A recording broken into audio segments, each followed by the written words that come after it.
Okay, we're back again. So now what we're going to do is we're going to select one of these pegs, and we're going to just do our Command D, duplicate it, and we're going to pull one off to the side here so that we don't lose that because it's already 3 millimeters wide. And so now what we'll do is we'll hit Shift, select each of these pegs. Don't let go of Shift until you've selected each one of them. And we're going to make them all the whole. So they should all be see-through now. And now what you want to do is you want to select the larger disc, and we're just going to bring that up a little bit so that if we now look at it, they're going right through our disc. So that's what we want so that we can make them all holes. So select the whole thing, and now we're going to want to group those together, and we should be able to see right through our disc. So we've done good. So now select your post, and the post is going to be too tall right now. So what we want to do is select the height on that. Let's bring this in a little closer. And we want the height on our post to be 5 millimeters. So hit enter and select that. Do your Command D 3 times. You can also use Control D if you're on a Chromebook. Oh, right. Control yeah, either D. or. Yep. Awesome. So spread those out so that you've got those. Make sure you've got 4. If you're not sure if you made 4 or 5, select the original one that you were selecting, and you'll know if you've got more than one sitting there, because sometimes that can cause some problems. So now that you've got your pegs, you're going to want to select your plate again and just hit D. Just make sure it's nice and flat on the work plane. And then grab each one of your... let's go back.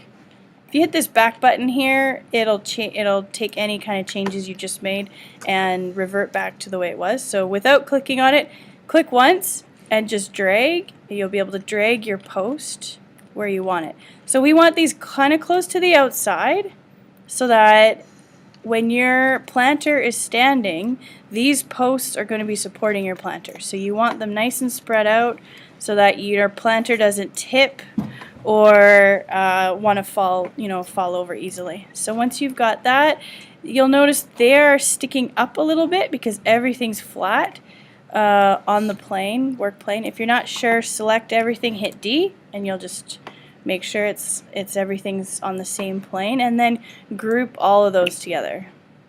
Once that's grouped together, we need to flip this upside down so that this can be placed on top of our planter on the bottom of it, and or that we could put our planter on top of it. So what we want to do is just select our arrow here. Let's back out a little bit.